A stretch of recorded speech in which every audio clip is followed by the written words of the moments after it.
Friends, hi masters, అందరికీ నా యొక్క హృదయపూర్వక నమస్కారాలు తెలియజేస్తున్నాను. సో మరి మనం స్వాధ్యాయం బుక్ రీడింగ్లో భాగంగా సాయి యొక్క సచ్చరిత్రలోని జ్ఞానాన్ని తీసుకుంటున్నాం కదా. సో మరి ఈరోజు చక్కగా జ్ఞానం తీసుకునే ముందు సెక్షన్ కంప్లీట్ అయిపోయే వరకు కూడా ధ్యాన స్థితిలో ఉండి జ్ఞానాన్ని తీసుకుందాం. ఓకే, మరి అందరూ సిద్ధంగా ఉన్నారు కదా. మనకి సహకరిస్తున్న అందరికీ అన్నింటికీ ముందుగా నా యొక్క హృదయపూర్వక కృతజ్ఞతలు. Thank you to all, love you to all. Okay, మరి అందరూ స్థిరమైన సుఖ ఆసనంలో కూర్చోండి. వెన్నుపూసని నిటారుగా ఉంచండి. మీ రెండు కాళ్ళను కూడా క్రాస్ చేసుకోండి. వేళ్ళలోకి వేళ్ళు పెట్టుకోండి. మీ రెండు కళ్ళను క్లోజ్ చేసుకొని దీర్ఘ శ్వాసను తీసుకోండి. నిదానంగా శ్వాసను బయటికి వదిలేయండి. మరొక్కసారి దీర్ఘ శ్వాసను తీసుకోండి. నిదానంగా శ్వాసను బయటికి వదిలివేయండి.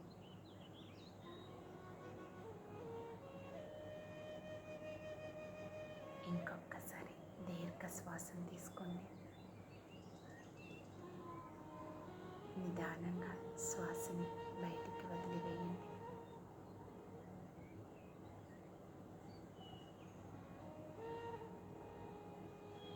సహజంగా జరిగే శ్వాసని గమనిస్తూ శ్వాసతో అనుసంధానం అవుతూ అంతర్ముఖ ప్రయాణం చేయండి. మీతో మీరు ఉంటూ మీ లోతుల్లోనికి ప్రయాణించండి. My dear masters and my dear friends,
masters. అందరూ ధ్యాన స్థితిలోనే ఉండండి. సెక్షన్ స్టార్ట్ చేస్తున్నాను. ధ్యాన స్థితిలో ఉంటూ ఈ జ్ఞానాన్ని తీసుకోండి. ఓకే. ఓం శ్రీ సాయినాథాయ నమః. శ్రీ సాయి సచ్చరితము 18, 19 అధ్యాయములు. ప్రస్తావన. సాటే శ్రీమతి రాధాబాయి దేశ్ముఖ్ మన ప్రవర్తన గూర్చి బాబా ఉపదేశం. సద్విచారములను ప్రోత్సహించి సాక్షాత్కారమునకు దారి చూపుట. ఉపదేశములో వైవిధ్యము. నిందగూర్చి బోధ. పనికి తగిన ప్రతిఫలము.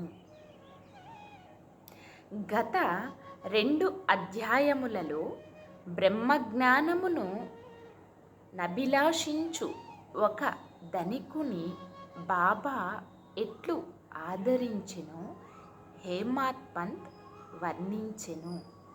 రాబోవు 2 అధ్యాయములలో హేమాత్ పంత్ను బాబా ఎట్లు ఆమోదించి ఆశీర్వదించెనో, బాబా ఎట్లు తమ భక్తులలో మంచి ఆలోచనలను ప్రేరేపించి మోక్షమునకు మార్గము చూపుచుండునో, ఆత్మోన్నతి గూర్చి, పరనింద గూర్చి, ఇతరుల కష్టమునకు ఇవ్వవలసిన ప్రతిఫలమును గూర్చి బాబా వారి ప్రబోధములు ఎట్టివో వర్ణింతుము.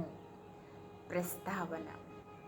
సద్గురువు మొదట తన శిష్యుల యోగ్యతను కనిపెట్టి వారి మనస్సు కలత చెందకుండా తగిన బోధ చేసి తుదకు వారి లక్ష్యమైన ఆత్మ సాక్షాత్కారమునకు దారి చూపునను విషయము అందరికీ తెలిసినదే.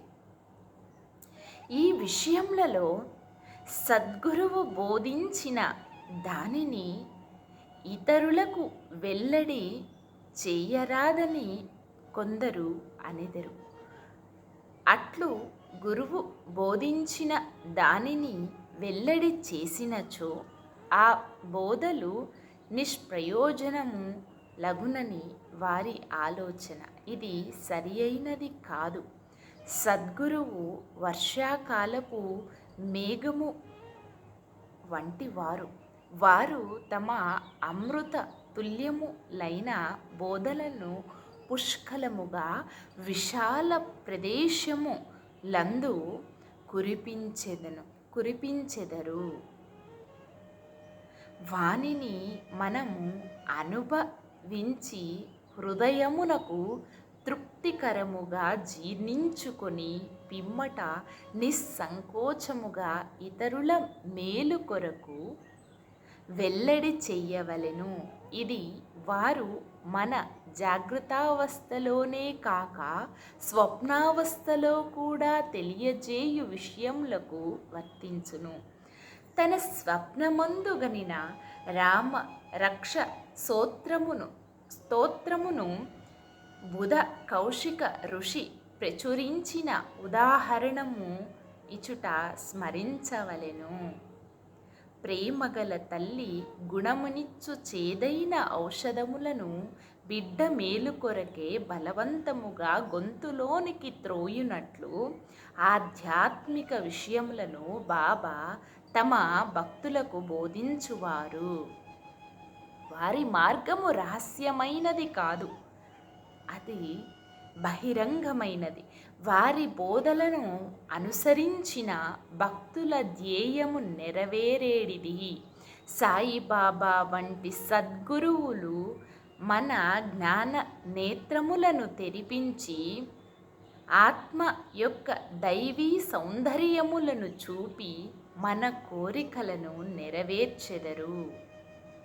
ఇది జరిగిన పిమ్మట మన ఇంద్రియ విషయ వాంఛలు నిష్క్రమించి వివేక వైరాగ్యములను జంట ఫలములు చేతికి వచ్చును. నిద్రలో కూడా ఆత్మజ్ఞానము మొలకెత్తును. సద్గురువుల సహవాసము చేసి వారిని సేవించి వారి ప్రేమను పొందినచో నిదంతయు మనకు లభించును. భక్తుల కోరికలు నెరవేర్చు భగవంతుడు మనకు తోడ్పడి మన కష్టములను బాధలను తొలగించి మనలను సంతోషపెట్టును. ఈ అభివృద్ధి పూర్తిగా సద్గురువుని సహాయము వల్లనే జరుగును. సద్గురువుని భగవంతుని వలె కొలువవలెను. కాబట్టి మనము సద్గురువును వెతకవలెను. వారి కథలను వినవలెను. వారి పాదములకు సాష్టాంగ నమస్కారము చేసి వారి సేవ చెయ్యవలెను. ఇక ఈ అధ్యాయములోని ముఖ్య కథలను ప్రారంభించడము.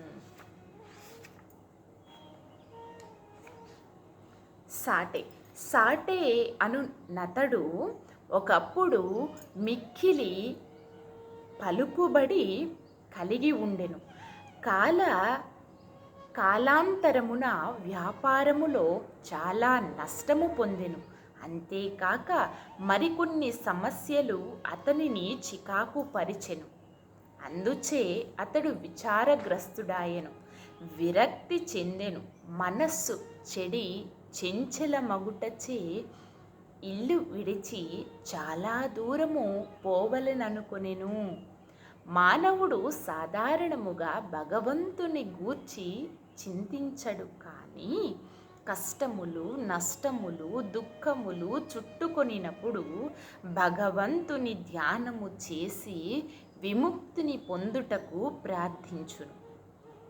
వాని పాపకర్మములు ముగియు వేళకు భగవంతుడు వానికొక యోగీశ్వరునితో కలుసుకొనుట సంభవింపచేయును.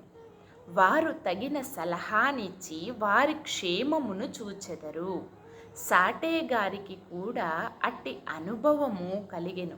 అతని స్నేహితుడు షిరిడీకి వెళ్ళమని సలహా ఇచ్చిరి.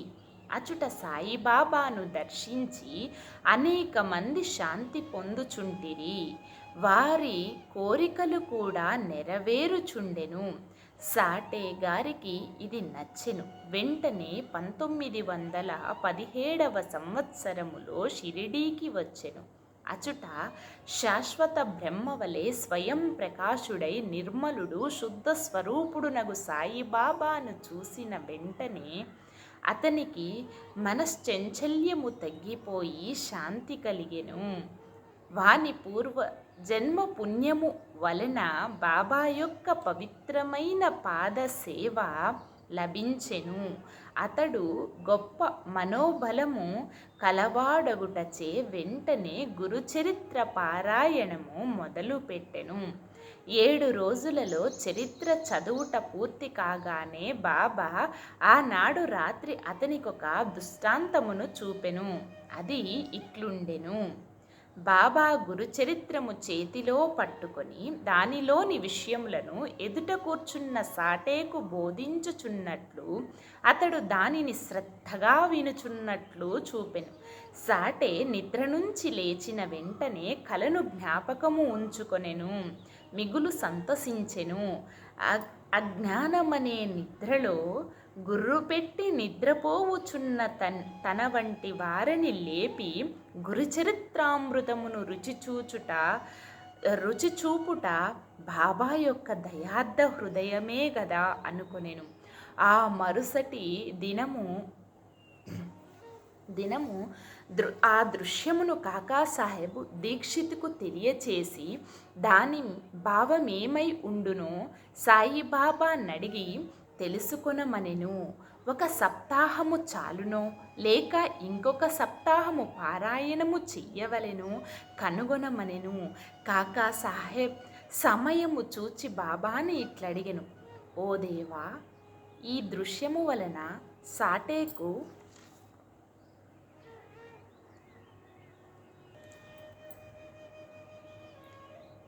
ఓ దేవా, ఈ దృశ్యము వలన సాటేకు ఏమని చెప్ప నిశ్చయించితివి?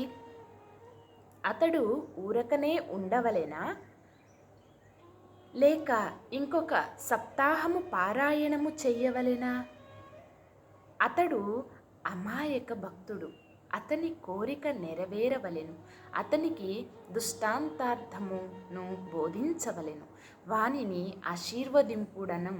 బాబా, అతడు గురుచరిత్ర ఇంకొక సప్తాహము పారాయణము చెయ్యవలెను. ఆ గ్రంథమునే జాగ్రత్తగా పఠించినచో అతడు పావనుడగును, మేలు పొందగలడు. భగవంతుడు ప్రీతి చెంది వానిని ప్రపంచ బంధనముల నుండి తప్పించును అనెను. ఆ సమయమున హేమాత్ పంతు అచుట నుండి బాబా కాళ్ళనొత్తుచుండెను. బాబా పలుకులు విని అతడు తన మనస్సులో ఇట్లనుకొనెను, సాటే ఒక్క వారమే పారాయణము చేసి ఫలితము పొందెనా? నేను 40 సంవత్సరముల నుండి పారాయణము చేయుచున్నాను, కానీ నాకు ఫలితము లేదు కదా. అక్కడికక్కడ 7 దినములు అతడిక్కడ 7 దినములు మాత్రమే నివసించెను. నేను 7 సంవత్సరముల నుంచి ఉన్నాను. నా ప్రయత్నములు నిష్ఫలమా ఏమి? చాతక పక్షి మేఘము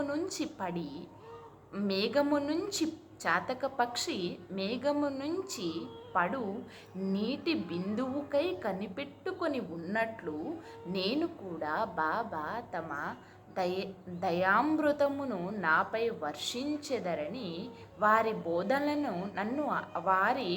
బోధనలచే నన్ను ఆశీర్వదించెదరని కనిపెట్టుకొని ఉన్నాను. ఈ ఆలోచన వాని మనస్సులో మెదిలిన వెంటనే బాబా వానిని గ్రహించి భక్తుల మనస్సులో ఉండేడి ఆలోచనన్నీయో బాబా గ్రహించేడివాడు. అంతేకాక చెడ్డ ఆలోచనలను అణుచుచు మంచి ఆలోచనలను ప్రోత్సహించువారు. హేమాత్ పంత్ మనస్సును కనిపెట్టి బాబా వానిని వెంటనే లేపి శ్యామా వద్దకు పోయి అతని వద్ద 15 రూపాయల దక్షిణ తీసుకొని అతనితో కొంతసేపు మాట్లాడిన పిమ్మట రమ్మనెను. బాబా మనస్సున కారుణ్యోదయమయ్యెను. కాన వారు ఎట్లాజ్ఞాపించిరి? బాబా ఆజ్ఞను జవదాటగల వారెవ్వరు? హేమాత్ పంత్ వెంటనే మసీదు విడచి శ్యామ గృహమునకు పోయెను. అప్పుడు అతడు స్నానము చేసి ధోవతి కట్టుకొనుచుండెను. అతడు బయటకు వచ్చి హేమాత్ పంత్ని ఇట్లడిగెను, మధ్యాహ్న హారతి సమయమందు మీరిక్కడ ఎలా ఉన్నారు? మీరు మసీదు నుంచి వచ్చుచున్నట్లున్నదే. మీరేలా చికాకుతో చంచలముగానున్నారు? మీరొంటరిగా వచ్చినారేలా?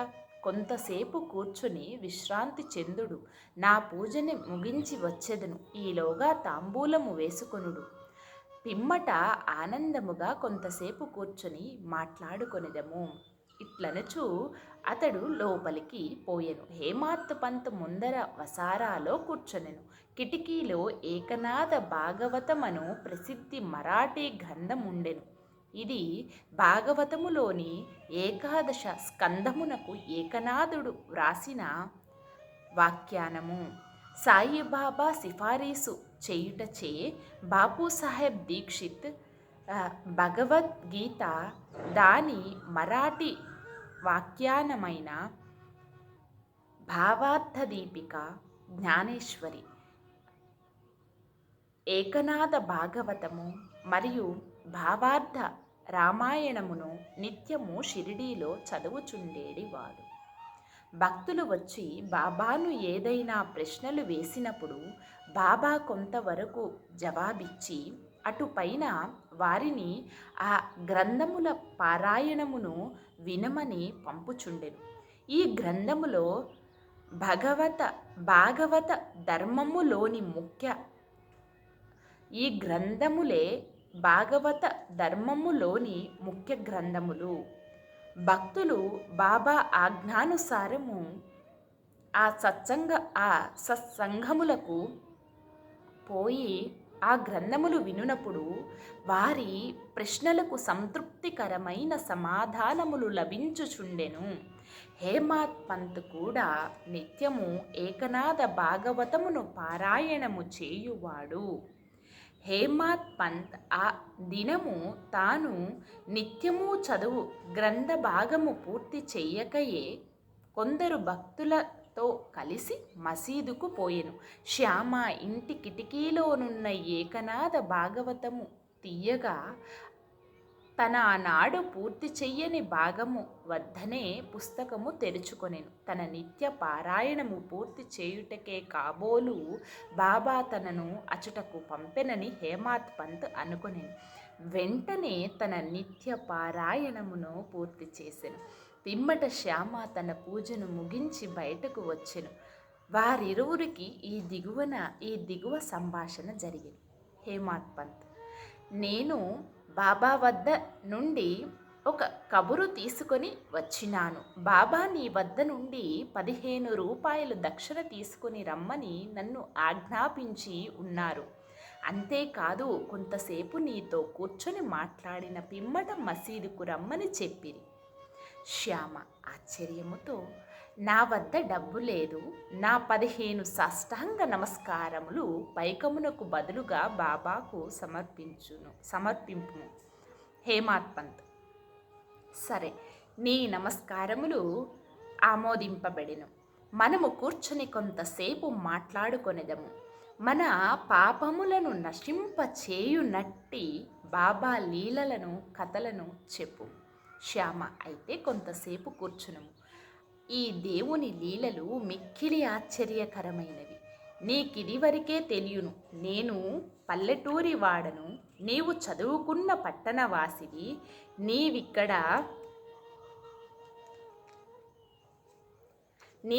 ఇక్కడకు వచ్చిన తరువాత కొన్ని లీలలను చూచియే ఉందువు. వానిని నీ ముందు నేనెట్లు వర్ణించగలను? సరే, ఈ తమలపాకులు ఒక్క సున్నము తీసుకొని తాంబూలము వేసుకొనుము. నేను లోపలికి పోయి దుస్తులు ధరించి వచ్చేదను. కొద్ది నిమిషములలో శ్యామ బయటకు వచ్చి హేమాత్ పంత్తో మాట్లాడుచూ కూర్చునెను. అతడు ఇట్లనెను: ఈ దేవుని లీల కనుగొన సఖ్యము కానిది. వారి లీలలకు అంతులేదు. వానిని ఎవరు గమనించగలరు? వారి లీలలతో వినోదించునట్లగుపడిన వారు వాని అంటినట్లు కనిపించదు. మా వంటి జానపదులకు ఏమి తెలియను? బాబాయే ఈ కథలను ఎందుకు చెప్పరాదు? నీ వంటి పండితులను నా వంటి పామరుని వద్దకు ఏల పంపుచున్నారు?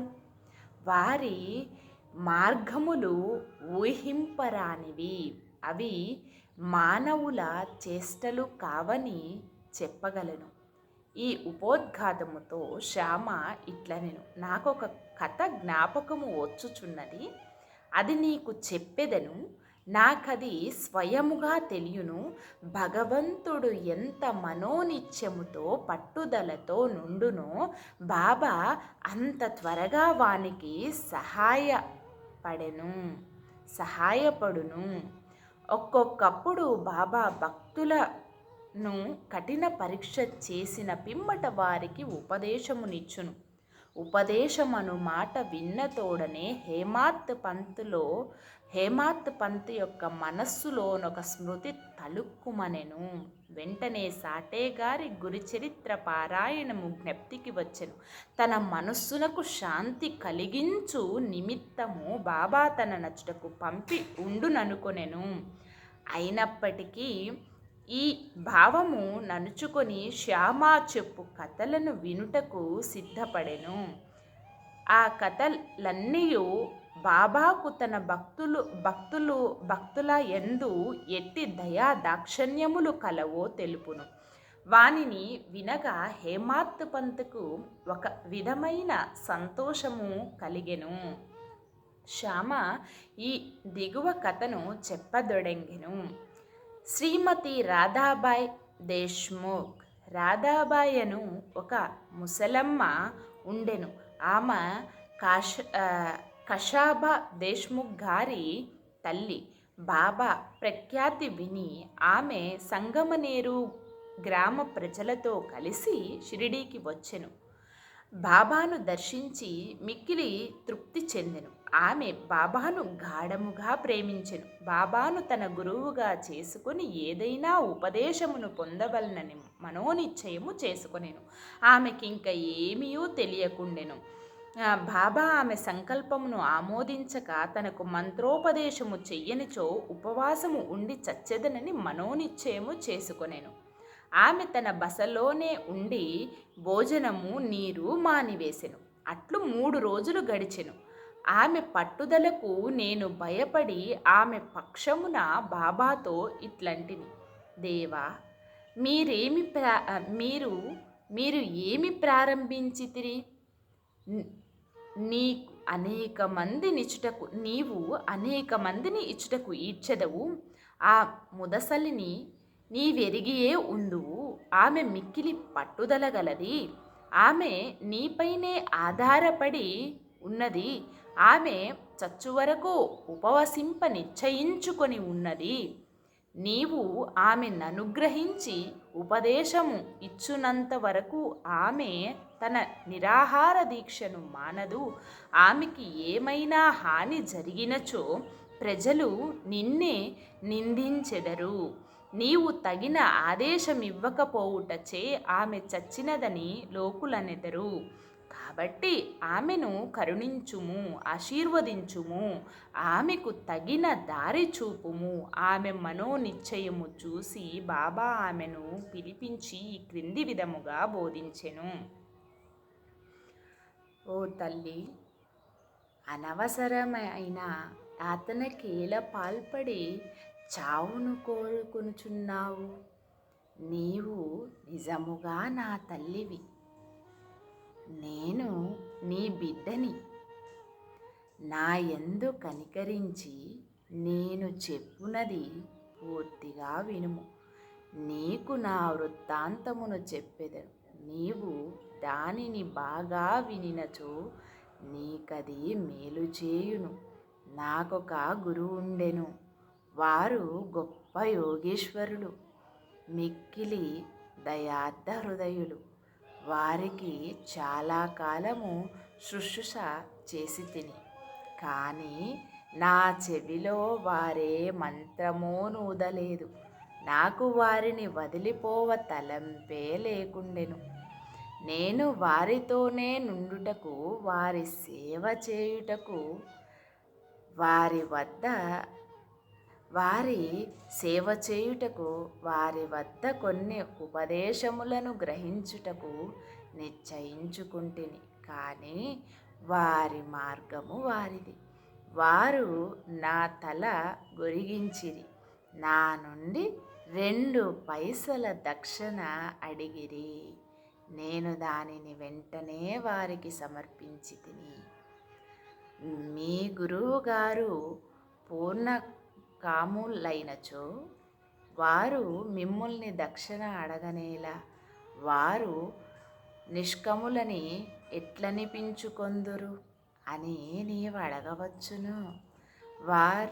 దానికి సమాధానము సూటిగా చెప్పగలను. వారు డబ్బును లక్ష్యపెట్టువారు కారు. ధనముతో వారు చేయునదేమున్నది? వారు కోరిన 2 కాసులలో ఒకటి నిష్ఠ, రెండవది సంతోష స్థైర్యములతో కూడిన ఉరిమి. నేనా 2 వారికి అర్పించి తిని. వారు ప్రసన్నులైరి. నా గురువును అట్లు 12 సంవత్సరములు సేవించి తిని. వారే నన్ను పెంచి పోషించిరి. భోజనమునకు కానీ వస్త్రములకు కానీ నాకు లోటు లేకుండెను. వారు పరిపూర్ణులు. వారి ప్రేమ అవతారమని చెప్పవచ్చును. వారు ప్రేమ అవతారమని చెప్పవచ్చును. ఆ ప్రేమను ఎట్లు వర్ణించగలను? వారు నన్ను మిక్కిలి ప్రేమించేడివారు. ఆ విధమైన గురువే ఉండరు. నిరంతరము ధ్యానములో నన్ను వారిని తదేకముగా చూచుచుండేడి వారిని నిరంతరము ధ్యానములో నున్న వారిని తదేకముగా చూచుచుండేడి వాడను. మేమిద్దరము ఆనందములో మునిగేడి వారము. నిరంతరము ధ్యానములో నున్న వారిని తదేకముగా చూచుచుండేడి వాడను. మేమిద్దరము ఆనందములో మునిగేడి వారము. రాత్రింబవళ్ళు నిద్రాహారములు లేక నేను వారిపై దృష్టి నిగిడ్చి తిని. వారిని చూడనిచో నాకు శాంతి లేకుండెను. వారి ధ్యానము వారి సేవ తప్ప నాకింకొకటి లేకుండెను. వారే నా ఆశ్రయము. నా మనస్సు ఎల్లప్పుడూ వారి యందే నాటుకొని ఉండేడిది. ఇది ఏ వారడిగిన దక్షిణలో 1 పైసా సబూరి. సంతోష స్థైర్యములతో కూడిన ఒరిమి అనునది 2వ పైసా. నేను మిక్కిలి సంతోషముతో చాలా కాలము కనిపెట్టుకొని వారి సేవ చేసి తిని. ఈ ప్రపంచమనే సాగరమును సబూరి అను ఓడ నిన్ను సురక్షితముగా దాటించును. సబూరి అనునది అత్యంత ఉత్తమ లక్షణము. అది పాపములన్నింటినీ తొలగించును, కష్టములను పారద్రోలును, అనేక విధముల అవాంతరములను తొలగించి భయమును పారద్రోలును, తుదకు జయమును కలుగచేయును. సబూరి అనునది సుగుణములకు ఘని, మంచి ఆలోచనలకు తోడు వంటిది. నిష్ఠ, సబూరి అనునవి అన్యోన్యమైన అక్కా చెల్లెళ్ళ వంటివి. నా గురువు నా నుండి ఇతర ఏమీయూ ఆశించి ఉండలేదు. వారు నన్ను ఉపేక్షింపక సర్వకాల సర్వావస్థల యందు కాపాడుచుండేడివారు. నేను వారితో కలిసి ఉండేడివాడను. ఒక్కొక్కప్పుడు వారిని విడిచి ఉండినను వారి ప్రేమకు ఎన్నడూనూ లోటు కలగలేదు.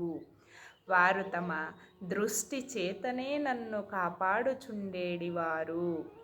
తాబేలు తన పిల్లలను కేవలము తన దృష్టితో పెంచునట్లు నన్ను కూడా నా గురువు తమ దృష్టితో పోషించుచుండేడివారు. తల్లి తాబేలు ఒక ఒడ్డున నుండును, బిడ్డ తాబేలు 2వ ఒడ్డున ఉండును. తల్లి తాబేలు పిల్ల తాబేలుకు ఆహారము పెట్టుట కానీ పాలిచ్చుట కానీ చేయదు. తల్లి తన పిల్లపై తన దృష్టిని పోనిచ్చును. పిల్లలు ఎదిగి పెద్దవి అగును.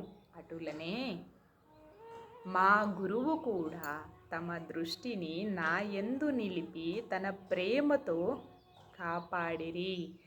ఓ తల్లి, నా గురువు నాకు మంత్రమేమియూ ఉపదేశించలేదు. అటువంటప్పుడు నేను నీ చెవిలో మంత్రము ఎట్లు ఊదగలను? గురువు యొక్క ప్రేమామయమైన తాబేలు చూపే మనకు సంతోషమును ఇచ్చునని జ్ఞాపకము ఉంచుకొనుము. మంత్రము కానీ ఉపదేశము కానీ ఎవ్వరి వద్ద నుండి కానీ పొందుటకు ప్రయత్నించకము. నీ ఆలోచనలు నీవు చేయి పనులు నా కొరకే వినియోగించుము. నీవు తప్పక పరమార్థమును పొందెదవు. నా పైన సంపూర్ణ హృదయముతో చూడుము. నేను నీ వైపు అట్టనే చూచెదను. ఈ మసీదులో కూర్చొని నేను నిజమునే చెప్పెదను, నిజము తప్ప మరేమీ మాట్లాడను. ఏ సాధనాలు కానీ 6 శాస్త్రములలో ప్రావీణ్యము కానీ అవసరము లేదు. నీ గురువునందు ప్రేమ విశ్వాసములు నుంచుము. గురువే సర్వము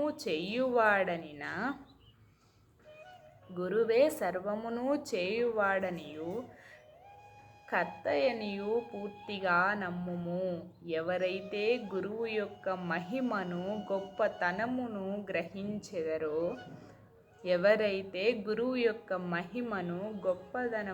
గ్రహించెదరో ఎవరైతే గురువుని బ్రహ్మ విష్ణు మహేశ్వర స్వరూపుడని ఎంచెదరో వారే ధన్యులు. ఈ ప్రకారముగా ఉపదేశించి బాబా ఆ ముసలమ్మను ఒప్పించెను.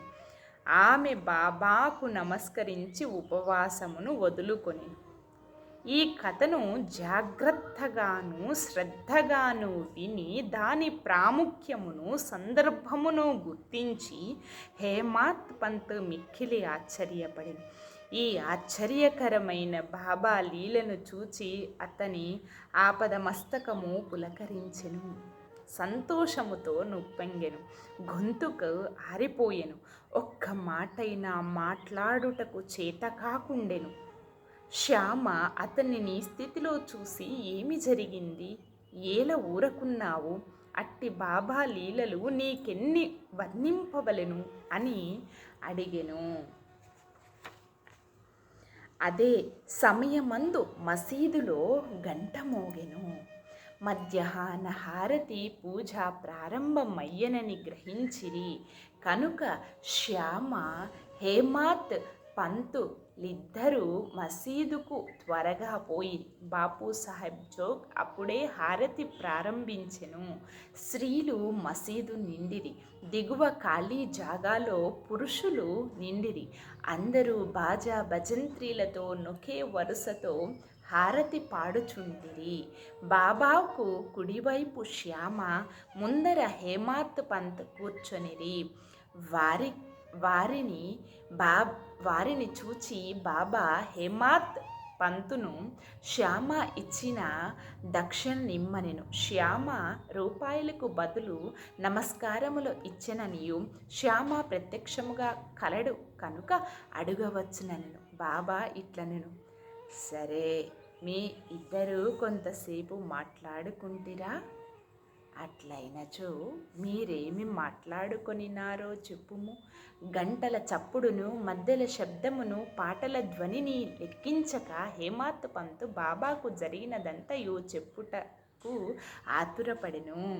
తాము ముచ్చటించినదంతయు తనకు చాలా ఆనందము కలగజేసినదనియు ముఖ్యముగా ముసలమ్మ కథ మిక్కిలి ఆశ్చర్యము కలగజేసినదనియు దానిని విని బాబా లీలలు అగోచరములు అనియు తెలుసుకుంటినని ఆ కథ రూపముతో తాను బాబా ఆశీర్వదించినని హేమాత్ పంత్ చెప్పాను.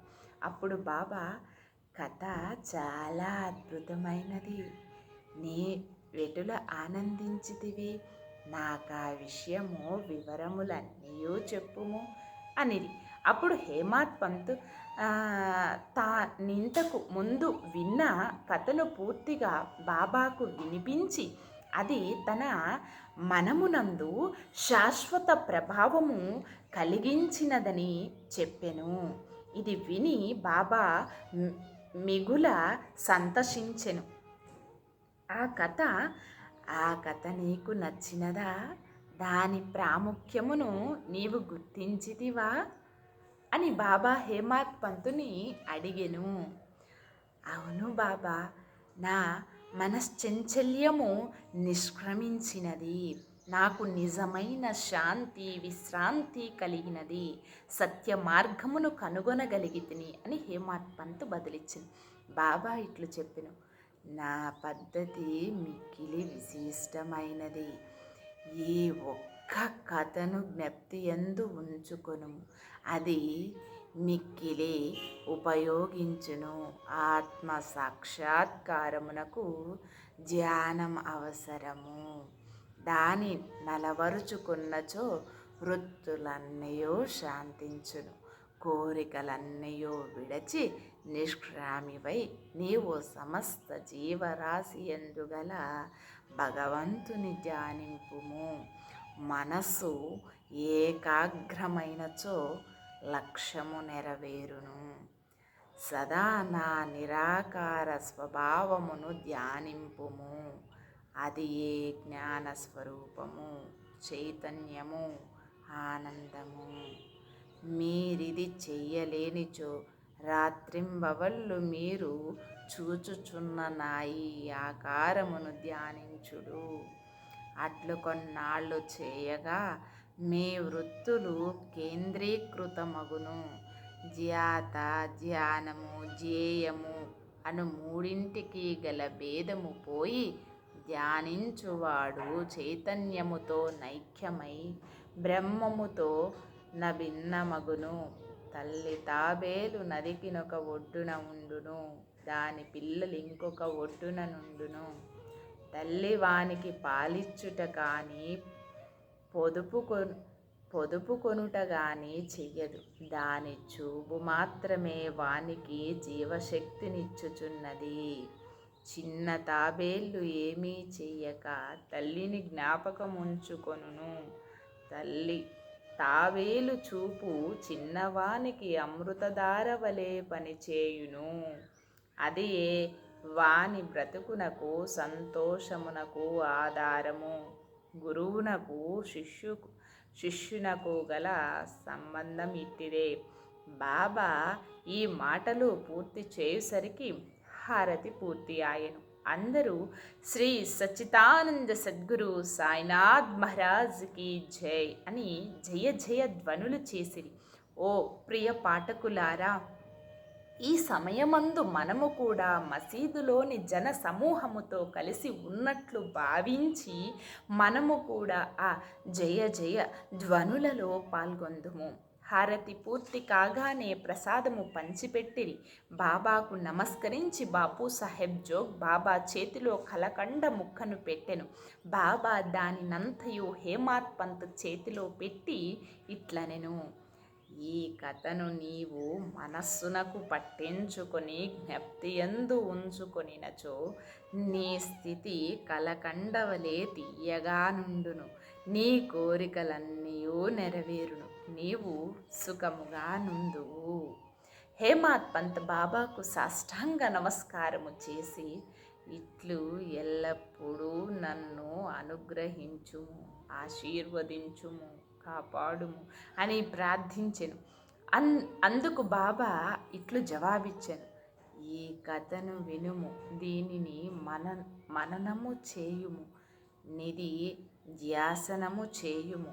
అట్లయినచో నీవు భగవంతుని ఎల్లప్పుడూ జ్ఞప్తియందు ఉంచుకొని ధ్యానించెదవు. భగవంతుడు నీ ముందు ప్రత్యక్షమగును. ఓ ప్రియమైన చదువరులారా, అప్పుడు హేమాత్ పంత్కు కలకండ ప్రసాదము దొరికెను. ఇప్పుడు మనము ఈ కథ అనే కలకాండ ప్రసాదము పొందెదము. దానిని హృదయపూర్వకముగా సేవించి ధ్యానించి మనస్సున నిలిపెదము.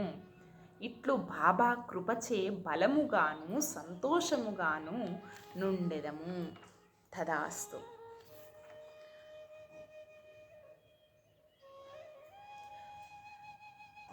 19వ అధ్యాయము చివరి హేమాత్ పంత్ కొన్ని ఇతర విషయములను చెప్పి ఉన్నారు.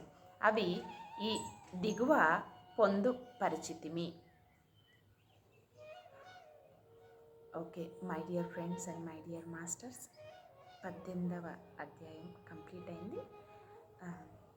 ఇంకొక సెక్షన్లో 19వ అధ్యాయాన్ని కంటిన్యూ చేసుకుందాం. మరి మనం ఈ యొక్క సెక్షన్ని ముగించుకునే ముందు చివరి ఇంకొక నిమిషం ధ్యానం చేసుకుంటూ ముగించుకుందాం. ఓకే, చక్కగా ప్రశాంతంగా ఇంకొక నిమిషం ఎరుకతో ధ్యాన స్థితిలో ఉండండి my dear friends and my dear masters.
Masters. Okay friends, నిదానంగా సహజ స్థితికి వస్తూ మీ 2 చేతులు విడదీస్తూ మీ కంటి మీద పెట్టుకోండి. 5 4 3 2 1 0. 2 చేతులు మీ కంటికి ఎదురుగా పెట్టుకోండి. నిదానంగా కళ్ళలో పెంచండి. ఎలా ఉంది ఈరోజు సెక్షన్? ఎంతవరకు జ్ఞానాన్ని తీసుకున్నారు? చక్కగా వింటూ ఉండండి. జ్ఞానం అనేది మనం ఇంకా ఎక్కువ అంతరంలోనికి వెళ్ళగలుగుతాము, తీసుకోగలుగుతాం. చాలా బాగుంది ఈరోజు బాబా గారి ముసలమ్మ యొక్క కథ. ఎటువంటి మంత్రము ఏది లేదని చెప్పటము ఒక ధ్యానం మాత్రమే. మనకి ఏదైనా ఆధ్యాత్మిక ఎదుగుదలకి ముందుగా మనకు కావాల్సింది ధ్యాన మార్గం. Okay my dear friends and my dear masters, ఇప్పటి వరకు సహకరించిన అందరికీ అన్నింటికీ నా యొక్క హృదయపూర్వక కృతజ్ఞతలు. Thank you to all, love you to all. Thank you universe, love you universe. Okay dear friends and my dear masters, చక్కగా ఈ జ్ఞానాన్ని అందరికీ షేర్ చేయండి. పూర్తిగా చక్కగా వినండి, జ్ఞానాన్ని తీసుకోండి. కంపల్సరీగా తీసుకుంటారని అందరినీ మనస్ఫూర్తిగా కోరుకుంటున్నాను. Thank you.